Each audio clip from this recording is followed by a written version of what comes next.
सियासत में महाजराई इंतहा को पहुंची तो उसे कम करने की कोशिशें भी शुरू हो गई हैं। अब एक जानिब जमात इस्लामी ने वज़ीर आज़म शहबाज शरीफ और PTI चेयरमैन इमरान खान से मुलाकातें करके फासले कम करने की कोशिश की, तो दूसरी जानिब आसिफ अली जरदारी साहब भी मैदान में आ गए।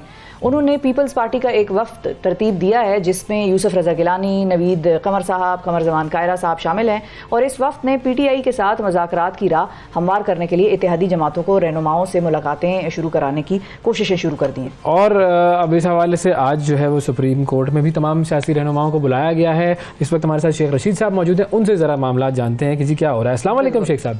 वालेकुम अस्सलाम। बहुत शुक्रिया सर, आपने वक्त निकाला। एक आने वाली है ईद, और एक शेख रशीद अहमद साहब का मशहूर तरीन जुमला है कि ईद के बाद, ईद से पहले जो है वो कुर्बानी वाला, कुर्बानी से पहले कुर्बानी होगी। हाँ, तो इस दफा बाद हो सकती है। 5 छुट्टियां बहुत छुट्टियां हैं और ये खुद फंसे हुए हैं, और फजलुर रहमान को इन्होंने, नवाज शरीफ ने दूर रखा हुआ है सारे मामलात के। आज की समात में भी वो नहीं जाएगा और वो खड़ा करेगा, क्योंकि लोग तो उनके साथ है नहीं है। पीपल्स पार्टी का पंजाब में और KPK में कोई मसला नहीं है, इसलिए जो भी हल निकलना है, सुप्रीम कोर्ट ने दोनों गुंजाइशें रखी हैं, गुंजाइश भी दी है और ये भी कहा कि 14 मई को इलेक्शन हो गया। हर कीमत पर ये फैसला हो चुका है और ये हमने सारे जिम्मेदारान को भी बता दिया कि हम अपने फैसले से पीछे नहीं हट सकते। अब आप पूछें क्या पूछें। सही। अच्छा, अब चूंकि हम बात कर रहे थे अभी कुछ देर पहले कमर जमान कायरा साहब से, तो उन्होंने तो ये कहा कि ईद के बाद खुशखबरी भी होगी, और उन्होंने ये भी कहा कि मौलाना फजलुर रहमान साहब बुनियादी तौर पर मुज़ाकरात से हट नहीं रहे थे। वो तो बेसिकली इमरान खान साहब के जो रवैये हैं उसके हवाले से इज़हार उनका था, इज़हार तशवीश, क्योंकि उनको पता है कि जी इमरान खान साहब जो है वो कहते हैं कि जी वो बदल जाते हैं अपनी बातों से, तो उनसे क्या मुज़ाकरात किए जाए। देखें, पीपल्स पार्टी में चंद अच्छे चेहरे हैं। कायरा है, एतजाज एहसन है, चांडियो है, और खोसा साहब हैं, एक दो और साहब हैं। ये सब हकीकत पसंद है, लेकिन फजलुर रहमान के दिल में जो गांठ लगी हुई है उसका आज फ्रंट पेज पे देखें बयान लगाया कि मैं समात में शामिल हमारी पार्टी नहीं हूँ। और अमली तौर पर फजलुर रहमान की सियासत जो है उसमें जो वजारतें लेनी थी वो ली हुई हैं। इलेक्शन से देखें ना, आप कह रहे हैं जी हमारा इल्तवा कर दिया भाई, उधर से MBS मसरूफ था, दावत ही नहीं आई, और नवाज शरीफ साहब ने भी लंदन जाना है। उस वक्त तक नहीं जाना जब तक वो इस काबिल ना हो कि अवाम में इलेक्शन के लिए जा सकें। इलेक्शन इनका है नहीं है, इलेक्शन जब भी हो वो इमरान खान का है, इसलिए इलेक्शन में ये उतरने से कतरा रहे हैं। और निगरान हुकूमतें भी खत्म हो चुकी हैं। अब वो गाड़ियां और ये दफ्तर और ये सारी तनज़लियां आई, देखे ना अखबारों में कि वो जाते जाते भी सारी तरक्कियां और तनज़लियां करके जा रहे हैं। अल्लाह ताला हमें अकल दे और शऊर दे और मामला फहमी दे। हालात संगीन से संगीन तर हो रहे हैं और ये अपने जाल में खुद फंस रहे हैं। तो शेख साहब, अभी जब ये समात होगी आज सुप्रीम कोर्ट की, तो इस समात के जब शुरू भी हुआ था तो बड़ा शोर मचाया था PDM ने कि भाई ये तो अपने हम ख्याल जजों की जो है वो बेंच है और सारे जजों को शामिल करें। फिर वो करारदादें ले गए पार्लियामान में, फिर हर फैसले से एक तरह से नाफरमानी करने की कोशिश की गई पार्लियामान को बना के कि भाई पार्लियामान तो सुप्रीम है, हम किसी के मातहत नहीं है और इसलिए जो मन में आएगा वो करेंगे। तो अगर ये फैसला आ जाता है आज कि भाई अगर जमातें नहीं फैसला कर सकती तो बस फिर ये हतमी है कि इलेक्शन तो होंगे और चीफ जस्टिस साहब के साथ फिर उसके बाद किस किस्म का रवैया होगा इन सियासतदानों का, क्योंकि उन्होंने तो अभी भी उनको इतना कंट्रोवर्शियल बना दिया है। तो अगर इलेक्शन हो जाते हैं और बंदयाल साहब जो है वो जाहिर है फिर उनके खिलाफ मजीद महाजराई आपसे खोली जा सकती है, आपको लगता है? कोई महाजराई नहीं खुलेगी जी। मैं बंदयाल खानदान को बहुत अच्छी तरह जानता हूँ और 4-5 महीनों बाद उन्होंने चले जाना है और ये अपना गड़ा खोद रहे हैं, अपने लिए जाल में फंस रहे हैं। और वजीर दाखिला और वजीर कानून और शहबाज शरीफ ये रडार में है नाअहली के, क्योंकि असम्बली का तो हो नहीं सकता। मेंबरों की तादाद भी पहले 85 थी, अब सुना 88 हो गई है वजीरों की तादाद। सो ये सारा कुछ काम इन्होंने बड़ी प्लानिंग के तहत किया है। पहले कायमा कमेटी में भेजा है, फिर कैबिनेट में भेजा है, फिर असम्बली में भेजा है। यानी ये तासर कायम हो गई, ये काम शहबाज शरीफ नहीं कर रहा, ये सारे मिलकर ये लोग कर रहे हैं, कोई मिलकर नहीं कर रहा।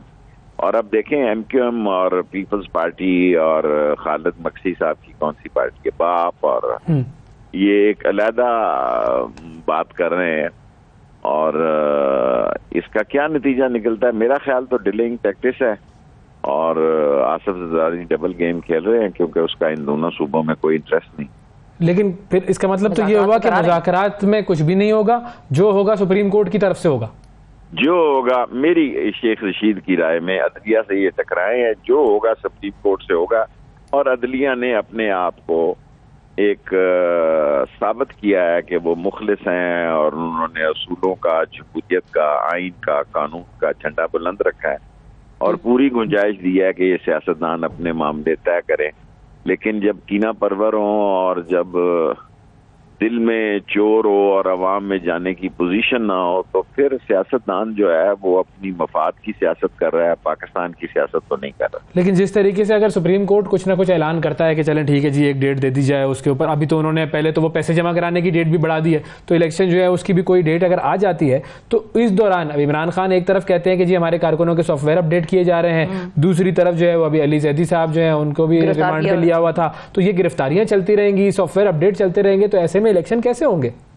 देखें, इलेक्शन होने चाहिए, ये इलेक्शन इमरान खान का है। गिरफ्तारियां भी होती रहती हैं पाकिस्तान में। हमने 7 साल कैद एक आवारा कलाशनकोफ में काटी, ये तो 2-2 हफ्ते के अगर गिरफ्तारियां होती हैं कोई बात नहीं, क्योंकि अदलिया एक मुनसफाना और असूली मौक़िफ़ इख्तियार किए हुए है और काफ़ी गुंजाइश है इस वक्त भी। और इमरान खान को इलेक्शन की तारीख चाहिए और जब इलेक्शन की तारीख मिल जाएगी तो मेरा ख्याल है एक बदला हुआ इमरान खान होगा। और ऐसे में राना सनाउल्लाह साहब का जो रवैया है वो भी बदल जाएगा, क्योंकि उन्होंने भी वैसे बयान तो नहीं बदलेगा। जमी गुंबद ना गुंबद गुल मोहम्मद, वो तो आप उसकी तारीख देखें ना, वो नहीं बदलेगा। वो तो ऐसे ही गीदड़ भपकियां देते रहेंगे और ऐसे ऐसे जुमले इस्तेमाल करेंगे। देखें, सियासतदान को अपने जुमलों पर भी बड़ा कंट्रोल होना चाहिए। दुआ और दगा में एक नुक्ते का ही फर्क होता है। हाँ। और खास तौर पर मैं लॉ मिनिस्टर से ये तोके नहीं रखता था, मेरा ख्याल था वो पढ़ा लिखा आदमी है। और राना सनाउल्लाह से तो मुझे तोके नहीं थी, राना सनाउल्लाह से तो मुझे तोका नहीं थी, लेकिन मेरा ख्याल था कि लॉ मिनिस्टर सेंसेबल आदमी है। उसने भी हवाई छोड़ी है, बेतुकियां और हवाई फायरिंग की है काफी सारी। वो तो अफसर उनकी तो एक तरह से मजबूरी भी थी ना, उन्होंने इलेक्शन होने से रोकना था हर हाल में, तो वो कैसे वो उस तरह से बात तो नहीं कर सकते थे। एतजाज एहसन साहब भी कहते हैं पता नहीं इन्होंने कौन सा कानून पढ़ा है, तो वो तो अब एतजाज साहब जैसा शख्स वकील कह रहे हैं तो फिर पता नहीं कौन सा कानून पढ़ा है। लेकिन शेख साहब, आपने कहा ना कि खान साहब का इलेक्शन, खान साहब का इलेक्शन तो तब है जब उनकी जान को किसी किस्म का खतरा ना हो। वो कह रहे हैं जान तो अल्लाह के पास है जी। जान तो देखे ना, हमें जान तो 4 खुदकुश हमले मुझ पे हुए, बिल्कुल, और 5-6 लाशें, तस्वीरें हमारे शोहदा की लाल वेदी पे लगी हैं। अगर ये जान तो अल्लाह के कब्जे में है और आनी जानी है, ये बंदे का ईमान होना चाहिए। लेकिन ठीक होगा इंशाल्लाह। आपको लगता है किसी किस्म का कोई हमला वगैरह कोई है पाइपलाइन में, हो सकता है? क्योंकि वो कह रहे हैं जो ऑपरेशन होगा, राना सनाउल्लाह कहते हैं कि ईद आराम से गुजरेगी, अजीब कंफ्यूजन सी है। खान साहब कह रहे हैं मुझ पे हमला करेंगे दोबारा। देखिए, नीयत तो उनकी ये है क्योंकि पीटीआई में इमरान खान ही है जिसके दम पर सारी सियासत है, तो वो उस दम को दम पुख करने की कोशिश करेंगे, नहीं होगा। और इलेक्शन होंगे और इमरान खान जीत करेगा ऐसे लगेगा। और एक दूसरा जो दम लगाया जाता है वो एस्टेब्लिशमेंट वाला दम है। वो एस्टेब्लिशमेंट जो है वो आजकल तो खैर आपसे थोड़ी दूर ही है, लेकिन काफी दूर है थोड़ी भी नहीं दूर है। दुख तो नहीं है शेख साहब, दूरियों का दुख तो नहीं है? नहीं, कोई दुख नहीं है। मुझे दुख इस बात का है कि ये 16 दिनों में 3 घंटे उन्होंने मेरे साथ कोई बदतमीजी तो नहीं की, लेकिन जितना किया मैं उसका मुस्तहिक नहीं। अच्छा, और ये अब रवैया तब्दील होने की कोई उम्मीद? मुझे नहीं मालूम। मैं तो चाहता हूं कि एस्टेब्लिशमेंट का इमरान खान से रवैया तब्दील हो, जो कि अभी तक नहीं हुआ जिस वक्त मैं आपको इंटरव्यू दे रहा हूं। मैं तो कोई इतनी बड़ी सियासत नहीं करता जी, एक हल्के की सियासत करता हूँ। जो पाकिस्तान लेवल की सियासत करता है उसके एस्टेब्लिशमेंट से तल्लुकात बेहतर होने चाहिए। लेकिन कल देखें ना, वजारत दिफा को खामखा चिट्ठी डालने पर इन्होंने मजबूर किया, कोई जरूरत नहीं थी इसकी। बिल्कुल, इलेक्शन के हवाले से फाइनली मैं ये पूछना चाहूँगा कि अब वही चूँकि एस्टैब्लिशमेंट की बात चल रही है, क्या वो भी इलेक्शन नहीं करवाना चाहते? और अगर सुप्रीम कोर्ट कहती है कि फ़लाँ डेट को इलेक्शन हो, तो क्या एस्टैब्लिशमेंट उसे होने देगी? सर जी, मैं अदलिया को जीतते हुए देख रहा हूँ, मैं अदलिया को सुरखरू होता देख रहा हूँ, और मैं सुप्रीम कोर्ट के फैसलों पर अमल दरामद होते देख रहा हूँ। वरना राज करेगी खल्के खुदा, चौक और चौराहे में फैसला होगा, कोई बचेगा नहीं। लोग इस वक्त, लोगों की आंखों में खून है और मसाइल में जो हैं वो उलझे हुए हैं, और ये इनका इलेक्शन नहीं है, ये बाइकआउट भी कर सकते हैं। इमरान खान ने तो टिकट जारी कर दिए रात 11 बजे जी। और नून लीग कहेगी जी हम नहीं लड़ते, और इलेक्शन पहले ही वन साइडेड है। ये इलेक्शन होने ही पीटीआई के अंदर है, इलेक्शन जीतने वाला भी पीटीआई का होगा। कैंडिडेट उनके इतने हैं हमारे हलकों में, 20-20, 19-19 एक आदमियों ने कागज दाखिल किए हैं, और नून लीग से इलेक्शन है, उनकी नॉमिनेशन देखें, किसी जगह 1 है, किसी जगह 2 है। बस सही सिलेक्शन हो जाए अब उनमें से। हाँ, लेकिन इलेक्शन में देखें ना, तहरीक इंसाफ के मेरे नीचे 4 सूबे हैं, 20-20, 25-25 कैंडिडेट हैं जी हाँ। इसलिए मैं उम्रे पे चला गया था जब फैसला हो रहा था कि मेरे मथे ना लगे। अल्लाह ताला आपने जो उम्रे में जो दुआएं की, अल्लाह ताला वो कबूल फरमाए, आपकी इबादत कबूल फरमाए। नाजरीन, ये थे हमारे साथ शेख रशीद अहमद साहब, और इनके तबसरे के बगैर पाकिस्तान की सियासत हो नहीं सकती, और तबसरे, तज्जिए और पेशगोई, बिल्कुल, ये तीनों चीजें शेख रशीद अहमद साहब की इंतहाई अहम मानी जाती हैं। शेख रशीद अहमद साहब से हमारी गुफ्तगू हुई, अब देखते हैं कि होगा क्या सुप्रीम कोर्ट के हवाले से और इलेक्शन के हवाले से।